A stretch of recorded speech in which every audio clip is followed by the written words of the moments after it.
Allez, j'enlève mes lunettes, comme ça c'est mieux. Hop là, c'est parti. Bonjour Patrick Boucheron. Bonjour. Et merci infiniment d'avoir accepté de répondre à nos questions. Merci à vous. Avant de commencer, notre entretien, nous aimerions remercier l'ensemble des partenaires qui ont permis la réalisation de ce projet, avec tout d'abord le TNB qui nous accueille dans leurs locaux, le CREA et RN2 qui nous ont permis le prêt de ce matériel et les membres de l'association Voces Subterrae qui ont permis aussi cet entretien. Donc vous demandiez qui nous sommes. Donc on est une association, donc Voces Subterrae, qui veut dire en latin donc voie souterraine, tout simplement car nous avons pour but de promouvoir l'histoire par le bas et à travers différents projets donc de la recherche à sa médiation. Pour cela, on est composé donc de différents adhérents, environ une quarantaine, qui viennent de toutes disciplines, compris. Donc on va de la biologie à l'archéologie en histoire. Et on a à cœur donc justement de promouvoir l'histoire et les historiens. C'est pour ça qu'on a souhaité vous rencontrer. Et on voulait savoir si vous voulez bien vous prêter au jeu de vous présenter en quelques mots. Ah bah avec grand plaisir. Écoutez, si je dois... Alors est-ce que je parle comme ça? Oui, c'est bien? Oui, c'est moi. Très bien. Je regarde qui en fait? Qui vous voulez. Qui je veux, d'accord, très bien. Eh ben, c'est une bonne définition en fait de la fonction d'historien, c'est regarder pas simplement un entre-soi, mais justement au-delà de l'entre-soi. Si je suis là aujourd'hui au TNB, c'est parce que je tente d'être un historien, je dirais, intraitablement, hein, même je cherche à défendre non seulement le métier, mais peut-être plus profondément la méthode de l'histoire. J'ai un parcours assez classique, j'ai été à l'université, j'ai enseigné à l'université, j'ai été de cette génération qui a eu la chance ou la malchance, je ne sais pas, mais enfin en tout cas la spécificité de n'enseigner qu'à l'université. Aujourd'hui c'est beaucoup plus difficile, je ne suis pas passé par la case enseignement secondaire et pourtant j'ai toujours eu le sentiment que enseigner l'histoire, c'était nécessaire mais non suffisant, qu'il me fallait autre chose. J'ai une carrière très académique. Aujourd'hui, je suis professeur au Collège de France. Je travaille sur le Moyen-Âge, mais j'essaie de travailler en fait depuis le Moyen-Âge, d'adresser ce savoir aux gens là où ils sont. Et voilà pourquoi c'est au TNB qu'on se parle aujourd'hui. Depuis 8 ans maintenant, j'ai la chance, grâce aux équipes du TNB, grâce à Arthur Noziciel, son directeur, qui m'a fait confiance dès son premier mandat, de participer en fait à la vie de ce théâtre. Et pour moi, c'est très important et c'est d'une certaine manière caractéristique de ce dont on a parlé, c'est-à-dire comment, au fond, non seulement élargir les audiences ou les assises, mais au fond, mettre à l'épreuve nos savoirs, notre connaissance pour l'adresser au plus grand nombre au-delà de cet entre-nous qui est très agréable bien sûr mais qui pour moi m'a toujours semblé insuffisant. Je vous remercie pour ces quelques mots qui tombent bien parce que justement nous allons vous poser notre première question. Donc tout d'abord juste pour vous expliquer un petit peu, on va réaliser donc une séance à peu près d'une quarantaine de minutes où on va poser l'ensemble des questions qui ont été concoctées par nos adhérents et puis ensuite on passera sur un petit temps informel, voilà, plus de discussion, vous pourrez vous poser si vous en avez des questions à nos adhérents. Et donc la première question de ce thème, tout d'abord, faire profession d'historien, c'est justement, pour être historien, faut-il suivre absolument un parcours universitaire? Et non, je ne crois pas, justement. Non, je ne crois pas. Je pense que si on pourrait dire à des gens plus férus d'informatique que la méthode historique, elle est en open source, d'une certaine manière. Personne n'en a les clés. Personne ne doit s'en réserver les codes d'accès. Moi, je travaille sur l'Italie et les Italiens, ils disent pas être historien, ils disent faire l'historien. C'est dire avec suffisamment de clarté et d'éloquence que l'histoire est un art d'exécution. Voilà. Et que si on peut dire que telle ou telle démarche est historique, c'est pas qu'elle émane d'une historienne ou d'un historien de formation, c'est qu'elle éprouve dans sa pratique même la méthode historique. C'est à l'université qu'on apprend cette méthode, plutôt. C'est pour ça qu'il faut défendre l'université, c'est pour ça que moi je défends les institutions universitaires et les institutions tout court d'ailleurs, les institutions publiques. Mais encore une fois, c'est pas personne, vous voyez, ne peut être en France poursuivi pour usage illégal de l'histoire, comme il y a un usage illégal de la médecine. Il n'y a pas un ordre des historiens. C'est très important de dire ça parce que ça nous met souvent en danger ou en inconfort. On est obligé de dire à tel ou tel dans un débat public, ah ben non, mais pardon, mais ce que vous dites est légitime, mais jusqu'à un certain point, voilà. Mais c'est notre force aussi. C'est-à-dire, c'est le fait que l'histoire, c'est pas qu'un savoir professionnel. C'est pas qu'un truc qu'on apprend et puis une fois qu'on le sait, on le sait. D'abord, on peut le savoir et ne plus le savoir. Donc ça veut dire que l'histoire, c'est un exercice, ça se pratique. Avoir des diplômes ne suffit pas à faire un historien, et avoir des diplômes n'est pas strictement nécessaire pour faire de l'histoire. On pourrait trouver plein d'exemples dans la société française de sujets d'histoire importants, qui sont arrivés à la société, non pas par des historiens, mais par des documentaristes, des artistes, des créateurs, des romanciers. Là, je vois qu'il y a, quand l'histoire fait date, un des épisodes, c'est le 17 octobre 1961, le massacre du 17 octobre 1961. Il n'était pas vraiment dans le corpus des historiens avant qu'un romancier, et même un écrivain de polar, de romans noirs, Didier Deninx, n'en fasse le sujet d'un livre qui s'appelait « Meurtre pour mémoire ». Et c'est à partir d'un roman que le sujet, il revient à l'histoire. Donc c'est dire que, oui, je pense que faire profession d'historien ne peut pas consister à se cantonner strictement, académiquement, à la formation universitaire, même si elle est très importante, des historiennes et des historiens. Mais de fait, partagez-vous la conception de l'histoire d'Alain Croix, mais d'autres à travers les workshops history, c'est-à-dire les ateliers de l'histoire, où justement un universitaire ou quelqu'un qui est de l'académie, de l'institution, rencontre des personnes qui ont cette passion et ce goût pour l'histoire pour faire de l'histoire. Oui, faire de l'histoire. C'est exactement la bonne expression. Vous savez, je pense qu'on est toutes et tous les filles et les filles de cette émission qui s'appelait La Fabrique de l'Histoire, qui a, pendant 20 ans ou presque, sur France Culture, grâce à Emmanuel Laurentin, façonné notre envie d'en faire.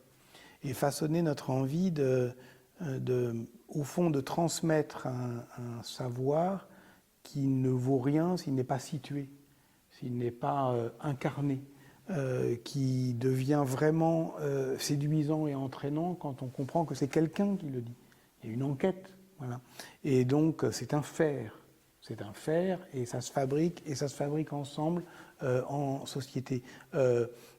Même, bon, par exemple, Laurence de Coq avait écrit un livre qui s'appelle La fabrique scolaire de l'histoire. Même en classe, on fabrique un savoir. On ne fait pas que le transmettre, on le fabrique. Alors évidemment, au-delà, dans des ateliers d'histoire, vous parlez effectivement d'Alain Croix.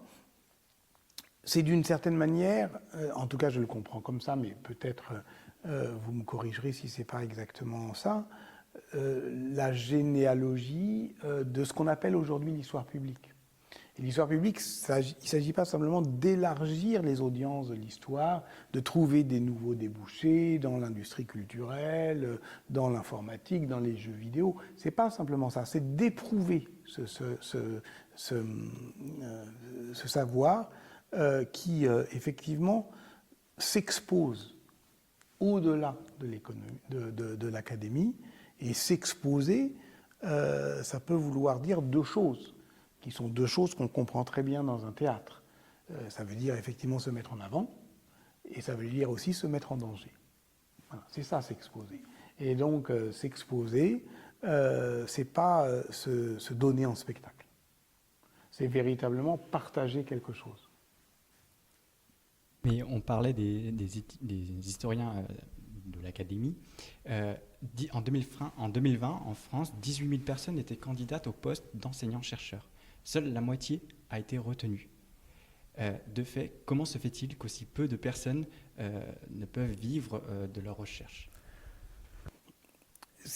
C'est la question effectivement que vous posez, à laquelle, bon, moi j'ai pas de réponse ferme, sinon effectivement de constater que voilà, c'est un désarroi assez général. C'est à la fois ce qu'on lit dans les journaux, c'est-à-dire il y a une crise du recrutement. On n'arrive pas à trouver assez de gens compétents pour faire des profs. Et puis le métier s'est dégradé, et puis les conditions salariales ne sont pas ce qu'elles doivent être. Bon, voilà, alors il y a des plans réguliers pour réformer la formation, l'évaluation des professeurs, etc. Très bien. Ça existe, c'est une réalité statistique qui fait qu'il y a des places au concours et effectivement toutes ces places ne sont pas pourvues. Et moi, comme prof, j'ai enseigné à Paris 1 jusqu'en 2015. Et puis à partir de 2015, j'ai été élu professeur au Collège de France. Donc maintenant, on ne peut pas dire que j'ai plus d'étudiants. Enfin, je veux dire, j'ai des doctorants, mais pas d'étudiants comme j'en avais à la fac. Bon, voilà, j'ai beaucoup aimé faire ça. J'ai beaucoup aimé, vous parlez des concours, amener des jeunes jusqu'au concours. J'ai même été une sorte moi-même d'éleveur de bêtes à concours, puisque j'ai enseigné dans une école normale supérieure. Donc, je connais ce système. Au CAPES, par exemple, à la fac, une des tristesses ou frustrations qu'un prof ressent, c'est de voir des élèves qui ont peut-être des difficultés ou des faiblesses, mais dont on est sûr qu'ils feraient des bons profs. Des élèves dont on aimerait, enfin des jeunes, à qui on aimerait confier nos enfants. Et puis, ceux-là, ils ne passent pas la barre. Enfin, ça arrive, quoi. Et la barre, souvent la barre de l'écrit. On se dit, merde, c'est con, si on faisait l'inverse, si on les écoutait, si on les considérait, si on voyait, on trouvait les moyens de faire comme on fait au théâtre, hein, pour entrer dans une école, dans l'école du TNB, on demande aux gens envoyer des vidéos. Et pardon, mais vous savez, quand on est prof, après, on sait des choses, on ne sait pas des choses, on est maladroit, voilà, mais le feu, ça se voit tout de suite. Bon. Donc il y a quelque chose qui ne va pas, vous avez raison. On peut dire, ça c'est le côté public, côté politique, côté statistique, qu'on a une crise du recrutement, mais on connaît aussi des jeunes qui aimeraient, eux, faire ce métier, même si c'est pas super, même si c'est pas bien payé, même si c'est difficile. C'est le métier qu'ils veulent faire et ils peuvent pas le faire. Et là, on se dit, il y a quelque chose qui ne valorise pas le talent. Il y a quelque chose dans notre système qui est sans doute trop rigide, trop lié formellement à des savoirs écrits, etc., et qui va valoriser, disons, un savoir mieux assis mais plus terne face à quelque chose qui est plus susceptible d'entraîner des adolescents. Et ça, c'est un vrai problème. Je vous remercie. J'avoue que je suis assez d'accord avec vous, mais je reviens aussi sur votre expression des bêtes à concours vis-à-vis de l'ENS. Donc, pour situer, vous avez fait l'ENS en 1980 à Saint-Cloud, et vous dites d'en faire profession. 85, ne me vieillissez 85. pas. 85. Ah. Ouais. Merci Antoine. Ouais. Merci. Ouais. Désolée. Non, mais il n'y a pas de problème. Vous dites donc d'en faire profession d'historien à la page 57. C'est le Moyen-Âge pour vous, de toute façon, Oui, 1985, voilà, mais pour moi, qu'est-ce que le Moyen-Âge, ça fait une différence. Il y a un long Moyen-Âge. Voilà. J'ai 59 ans, Okay. pas 60. Je Donc, retiens. et je vous assure, c'est comme les enfants. Des fois, ils disent j'ai 10 ans, un quart. C'est très, très C'est très important, 1 an, 2 ans. Pas à votre âge, mais au mien, c'est très important. Voilà. Ok, Ouais. je retiens, c'est noté. Ouais. On note dans les petites Ouais. notes Voce Souterrae. Ouais.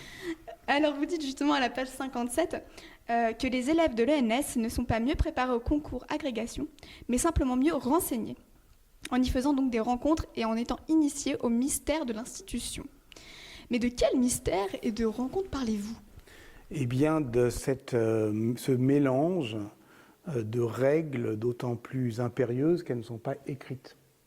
Tout le monde sait ça. Pour moi, je vais vous dire, l'histoire, c'est tardivement qu'elle m'a intéressé. D'abord, moi, ce qui m'a emporté, ce qui m'a consolé, j'étais fils unique, j'avais pas, voilà, je m'emmerdais un peu, c'est la littérature, c'est les livres d'une manière générale qui m'ont permis de vivre d'autres vies que la mienne et qui m'ont un peu renforcé et voilà. Et ensuite après, disons les sciences sociales d'une manière générale, la sociologie par exemple, m'a aidé, m'a fait comprendre d'une certaine manière les contraintes qui pèsent sur nous et pourquoi on n'a pas à se sentir coupable de les ressentir ou pire de les subir. Et voilà. Et moi je trouve que si on est prof, on se doit de défataliser le monde. C'est-à-dire de lever un peu ces contraintes. Et pour ça, il faut déniaiser. Déniaiser. C'est-à-dire dessiller. Voilà. Vendre la mèche, disait Pierre Bourdieu.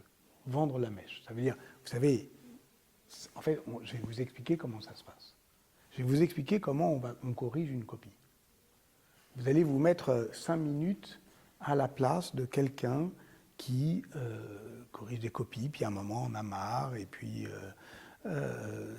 s'évade tout le temps, se lève, va pisser, va allumer la radio, l'éteindre, et va s'en vouloir de passer tant de temps dans merde, mais j'ai tant de...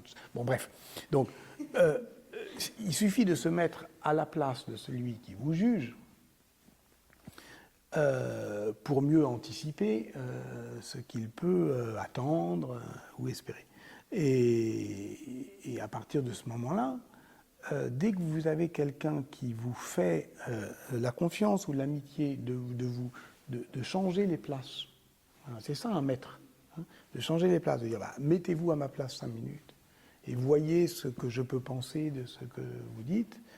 Bon, ça vous aide en fait à faire quelque chose de manière pas cynique, mais un peu informée, oui,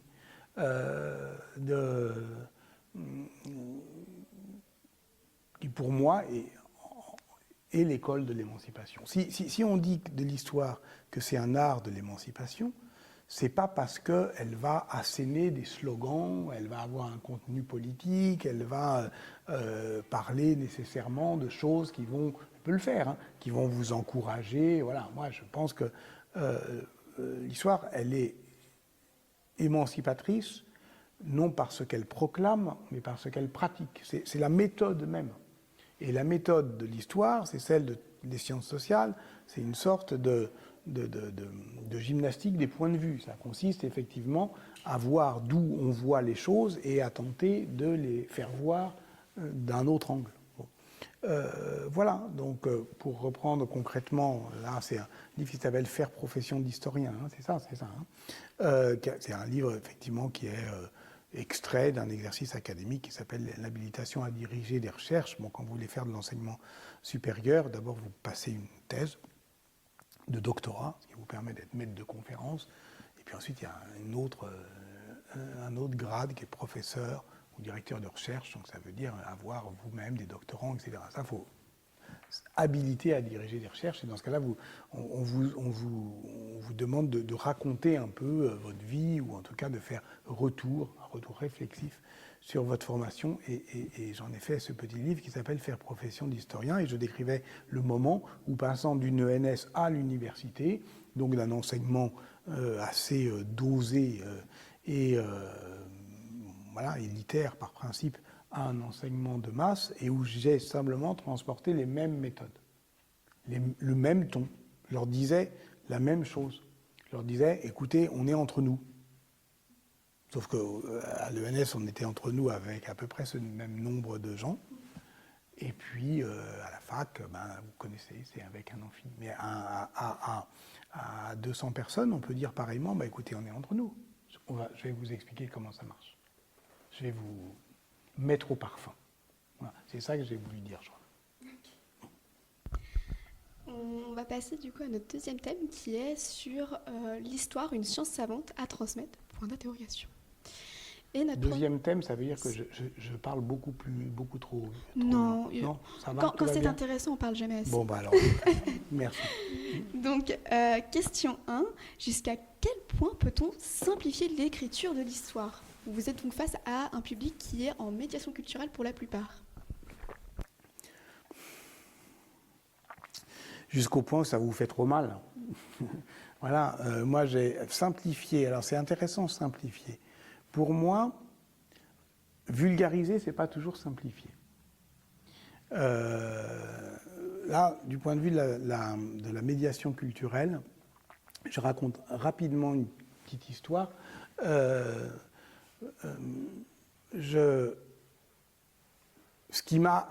Je crois que j'ai appris à écrire l'histoire dans une revue qui s'appelle L'Histoire, le magazine L'Histoire, qui a été fondé en 1978, sur une idée très simple, c'est que entre les historiennes et les historiens de profession et les lectrices et les lecteurs, il n'y avait pas une obligation de médiation. Jusque-là, il y avait un ancien magazine, beaucoup plus ancien, qui lui est centenaire, Historia, qui avait fait le choix inverse. Il disait, il y a des producteurs de savoir, il y a des universitaires, mais ils sont un peu chiants, donc il faut des journalistes, il faut des écrivains, il faut des hommes politiques, il faut des gens qui savent, au fond, prendre ce savoir-là et le rendre disponible. Bon.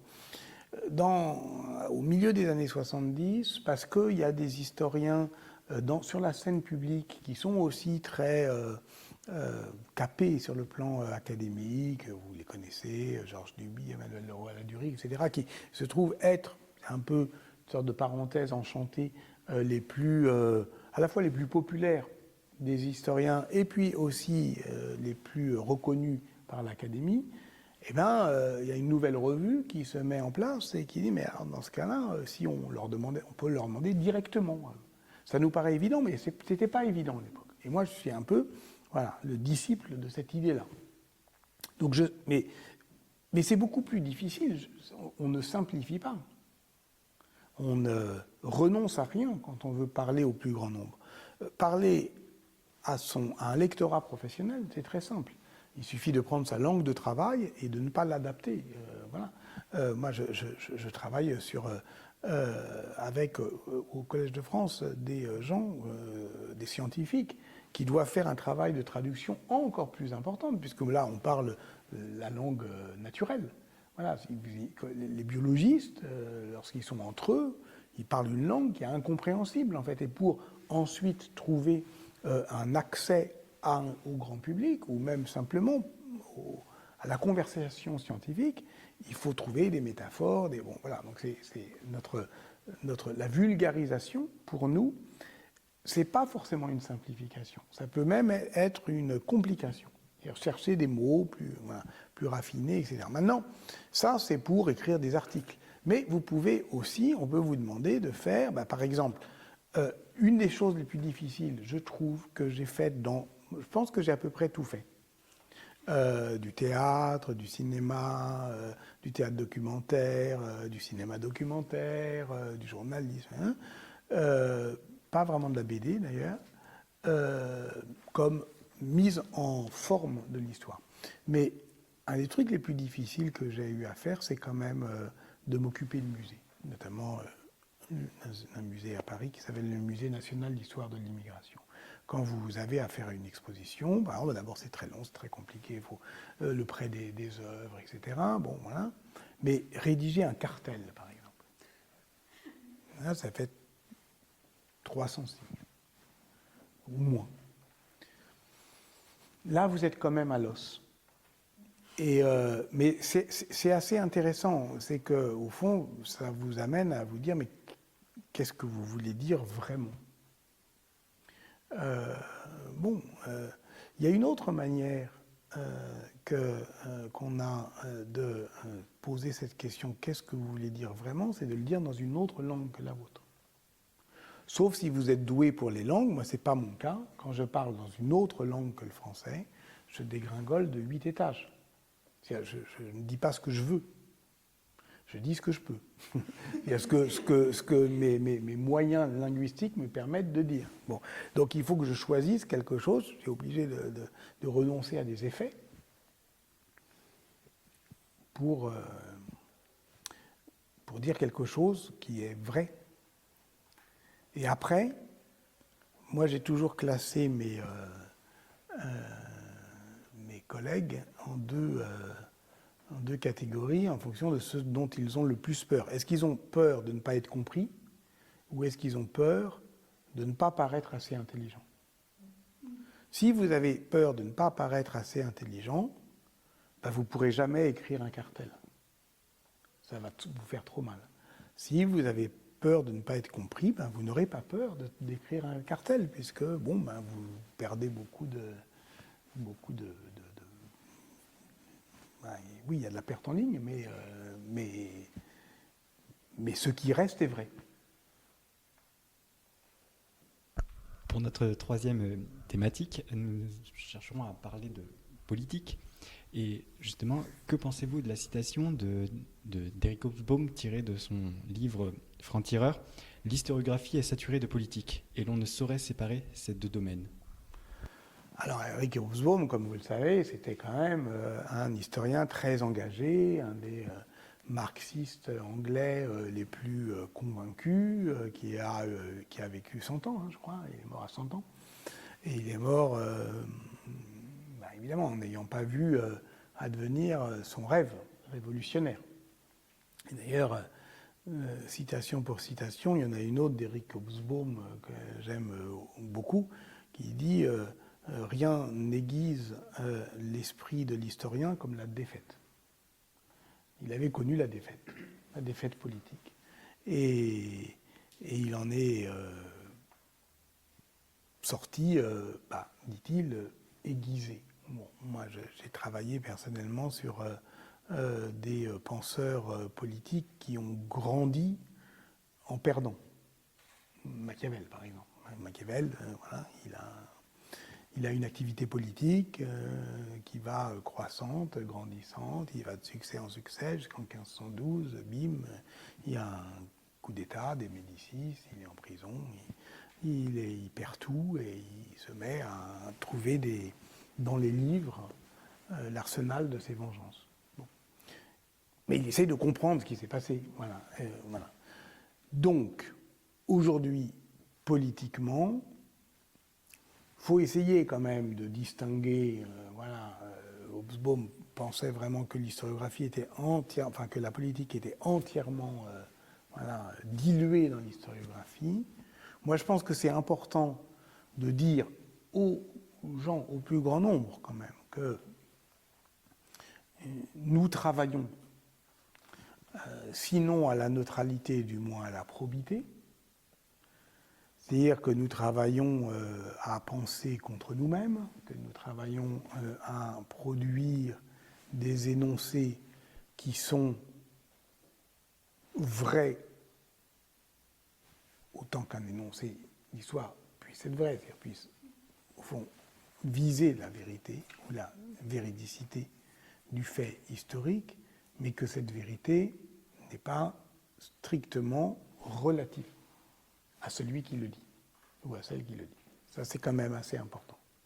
Parce que, au fond, dans le débat politique, ce relativisme poussé au bout va à un moment donné vous empêcher de dire des choses.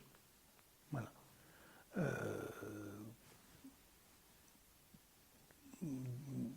Pas la peine de rapporter, je sais pas, à un autre champ. Aujourd'hui, on va prendre une hypothèse scientifique qui est validé par la communauté des scientifiques. L'origine anthropique du changement climatique. Ça a été très compliqué quand même à mettre en place, cette certitude. Disons que c'est une hypothèse qui tend asymptotiquement à sa certitude parce qu'elle n'est plus falsifiable, c'est-à-dire qu'elle n'est plus contestée par la communauté des climatologues. Bon. Contre cette théorie, elle est très forte aujourd'hui. Donc elle ne peut pas être contrée par une théorie qui lui est symétrique. Donc il y a des climato-sceptiques. Et les climato-sceptiques, ils ne disent pas que ça ne s'est pas passé comme ça. Ils disent juste que, oui, on peut dire ça, mais on peut dire aussi le contraire. Et qu'on est autorisé à dire le contraire si on pense différemment. Ça, ce n'est pas tenable aujourd'hui. Dans le monde qui vient. Dans le monde qui vient aujourd'hui. Celui qui advient ces jours-ci, celui d'Elon Musk. Voilà. On ne peut pas dire que l'histoire n'est qu'affaire de point de vue. On ne peut pas le dire, on ne peut plus le dire, parce que sinon on se met en danger du point de vue. Voilà. Donc pour ça que j'adapte un petit peu ma position à la méchanceté des temps, comme le dirait Machiavel. Là aujourd'hui, il faut quand même assez sérieusement distinguer ce qu'il y a dans l'historiographie de position idéologique et ce qu'il y a dans l'historiographie de position méthodologique solidement attestée, c'est-à-dire collectivement contrôlable. Voilà. Ça me paraît important. Maintenant, ce que je retiens de Hobsbawm toujours, c'est qu'il n'y a pas lieu d'opposer la science à la militance. Je suis triste de vous léguer, je ne suis pas tout à fait mort, mais voilà, on n'est pas de la même génération, un monde social où militer est devenu un gros mot. Et où on peut écarter d'un revers de main un savoir comme militant, ou dire c'est un historien militant, ça veut dire qu'il croit en quelque chose, ça veut dire qu'il espère autre chose que le monde qu'on a, ça veut dire qu'il adopte le point de vue de OSS 117 quand il se marre, pourquoi ils veulent changer le monde, mais il est très bien le monde comme ça. Ben non. Donc on a le droit de militer. Et notre bibliothèque aujourd'hui, du savoir institutionnel, du savoir constitué, du savoir enseigné, du savoir académique universitaire, eh bien, elle a été enrichie de savoirs qui étaient militants. Quand j'étais étudiant, donc à partir de 1985, l'histoire coloniale n'était pas enseignée, c'était un savoir militant. L'histoire des femmes n'était pas enseignée, c'était une histoire militante. L'histoire de l'esclavage était en fait uniquement portée par des groupes militants. Et aujourd'hui, tout ça a été légitimé scientifiquement. Donc, on ne peut pas militer contre le militantisme. Or, c'est effectivement ce que toute une série de polémistes aujourd'hui prétendent faire. Donc là, vous voyez, j'ai un peu une position ambivalente, enfin, ou en tout cas nuancée, sur cette question-là. Je crois qu'il y a une forme épistémique de toute discipline et que la discipline historique, elle travaille à l'émancipation. Voilà, c'est comme ça. Je ne dis pas qu'elle est en soi révolutionnaire, ou, voilà, mais elle est quand même liée à une révolte contre l'ordre du monde. C'est-à-dire qu'on ne peut pas être totalement historienne et historien si on pense que le monde est naturellement comme il est depuis tout le temps et que c'est très bien ainsi. Voilà. Donc ça veut dire que il y a dans l'exercice de l'histoire quelque chose qui est lié à la lutte pour les droits. Voilà, pardon. Donc ça, je pense que maintenant, il faut le dire. Et si on ne le dit pas, on subit. Et on subit quoi? Le fait que quand même, malgré tout, dans tous les... aujourd'hui, les démocraties illibérales, maintenant il y en a quand même un paquet, ce qui est attaqué en premier, c'est l'université, et en premier à l'université, c'est l'histoire et les sciences sociales. Justement, en lien avec ce que vous disiez sur l'histoire militante, notamment des femmes, on se demandait, pas que sur les femmes, mais justement, pour être légitime à traiter un sujet, doit-on être une femme pour écrire l'histoire des femmes, provenir d'un milieu ouvrier pour raconter l'histoire ouvrière, ou être breton pour écrire l'histoire de la Bretagne? Ou bien, la légitimité est-elle liée à la compréhension d'un sujet correctement par le scientifique? C'est un sujet magnifique. Voilà. Et c'est un sujet, c'est un dilemme moral, et c'est à partir de ce dilemme moral qu'on peut comprendre les choses. Donc, je ne vais pas trancher. Je pense que la manière dont vous le posez, mais on peut en discuter, hein. Je ne veux pas imposer mon point de vue, donne une chance encore au pari de l'universel. C'est-à-dire que je m'attristerais de vivre dans un monde où seuls les Noirs font l'histoire des Noirs et les femmes l'histoire des femmes. Et après, on va jusqu'où? Parce que, par exemple, c'est l'histoire de l'Égypte ancienne. Elle va être faite par qui? Par les Égyptiens. Mais qu'est-ce qu'ils ont de commun avec l'Égypte pharaonique? Bon, voilà. Mais c'est des questions qui sont très sérieuses et qu'on ne peut pas effectivement comme ça congédier d'un revers de main méprisant. La question de l'appropriation culturelle, elle est très sérieuse. Voilà. Moi, par exemple, cette année, aujourd'hui, cette semaine, j'ai commencé un cours au Collège de France qui s'appelle « Le sexe du pouvoir ». Et donc, je lis des pensées... enfin voilà, c'est sur le sexe, le genre, la sexualité. Donc, au fond, sur des épistémologies féministes. Une des chances, je trouve, de ma génération, enfin voilà, comme je disais, hein, c'est d'avoir été, de vivre ce mouvement-là. Depuis MeToo, pourtant en France, on ne peut pas dire qu'on était les champions du monde, hein, mais il y a quand même énormément de travail à faire, et à faire pour comprendre que, effectivement, la libération, la question de l'émancipation des droits humains et effectivement la lutte des femmes libère tout le monde, les femmes et les hommes. Bon, moi, je le pense sincèrement. Donc je vais être amené cette année, ce que jusque-là j'ai jamais fait vraiment, à parler depuis. J'ai beaucoup hésité. Hein, depuis des pensées féministes. Moi, sur un truc comme ça, est-ce qu'un mec peut être féministe?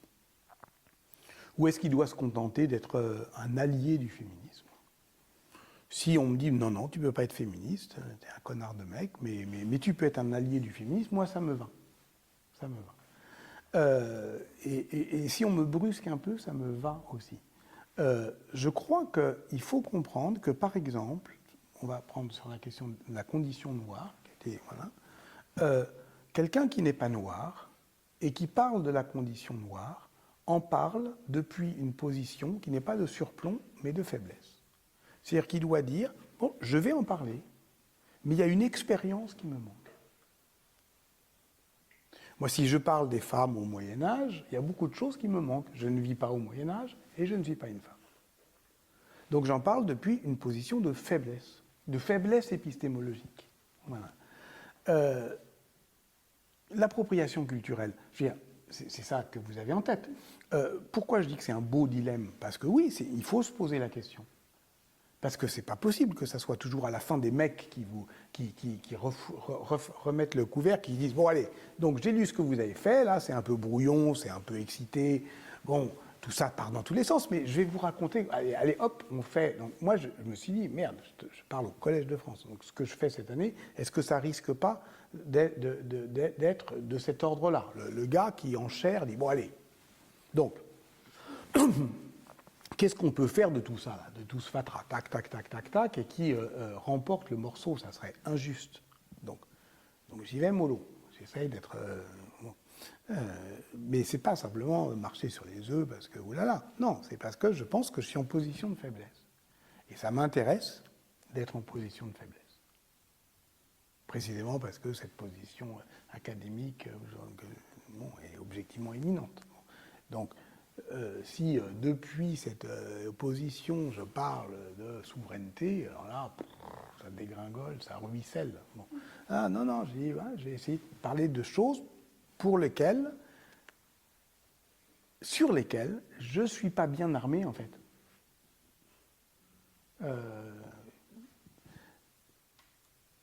Mais enfin ça, maintenant, voilà, on pourrait en discuter, mais on peut le faire quand même. Enfin, je veux dire, on peut le faire si on comprend qu'on le fait moins bien.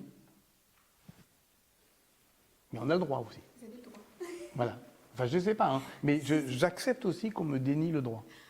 Non, en tant que femme, j'ai travaillé pendant 1 an sur la question des femmes, et je pense que non, il ne faut pas rejeter toutes les recherches parce que vous êtes un homme. Ou je pense que c'est justement cette question aussi de, en tant que femme, je peux avoir un ressentiment et un peu mieux comprendre, une question de sensibilité finalement aussi sur certaines émotions, parce que je travaille sur de l'écrit privé, donc on a un peu plus des fois l'émotion.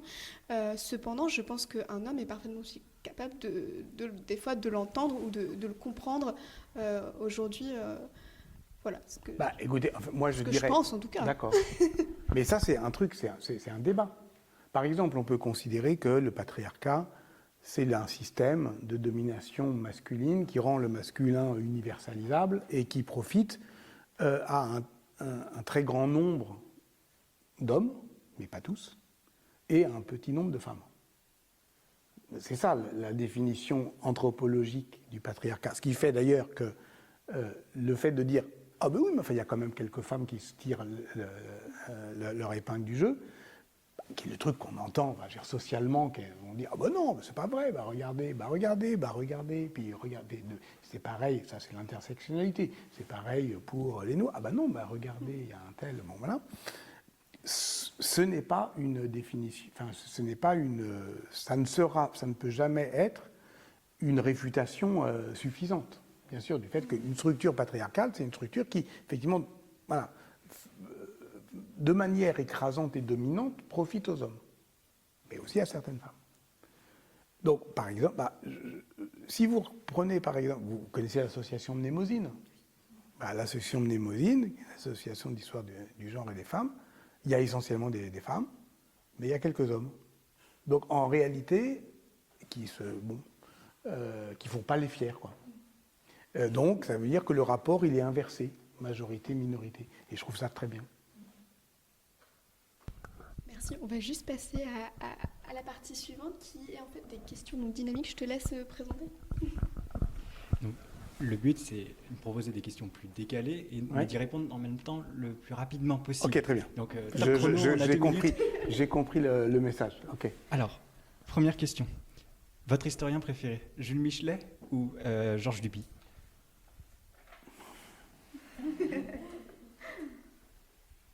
Michelet. Faire de l'histoire, est-ce une vie d'aventure? Oui. La plus belle ville, Milan ou Paris? Paris. Relisez-vous vos propres livres? Malheureusement, oui. Quand je suis obligé, hein. Voilà. Verra-t-on un jour Patrick Boucheron être le co-auteur d'une bande dessinée? C'est le truc que j'ai pas fait, donc ouais, j'aimerais bien. Ouais. Et au cours d'une carrière d'enseignant-chercheur, est-ce qu'il vous est arrivé que vous êtes lassé? Honnêtement, avec mes collègues parfois, avec les étudiants presque jamais. Êtes-vous angoissé par le temps qui passe? Oui. Quel est votre plat préféré?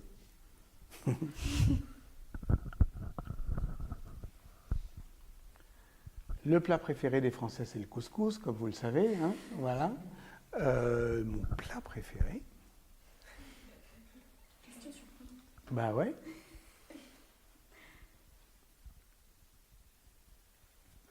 Mince alors. Il n'y a pas de mauvaise réponse. Mais ouais, c'est vachement important.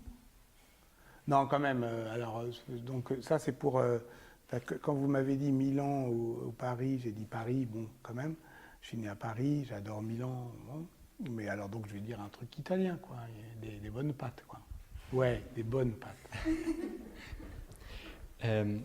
Citez-moi un historien qui vous a marqué pour son engagement et un autre, au contraire, qui vous aurait plutôt choqué. Pour son engagement? Oui.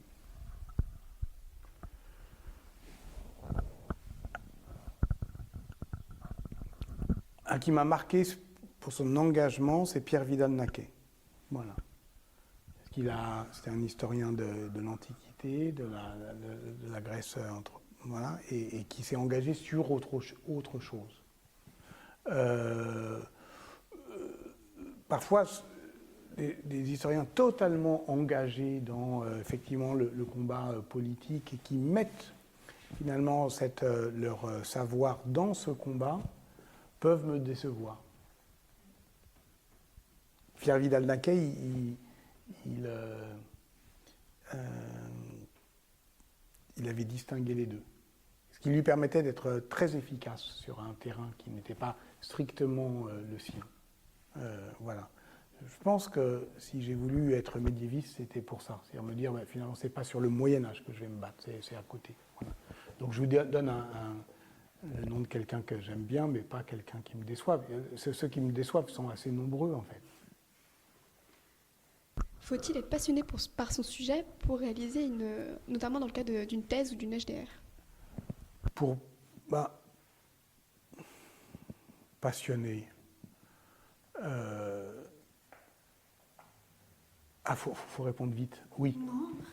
Oui, plutôt oui quand même. Et de toute façon, faut donner quand même faut donner une chance à son sujet. Voilà. Et puis sinon, vous faites les gestes et ça viendra. C'est ce que disait Pascal. Si vous ne croyez pas, faites les gestes et ça viendra. Et enfin, êtes-vous confiant pour l'avenir? Non. Non, je ne confierai pas l'avenir à mes enfants. Confiance, ça veut dire de toute façon c'est bon, ça marchera tout seul. Ah, vraiment pas, non. Non, je crois pas. Là, aujourd'hui, je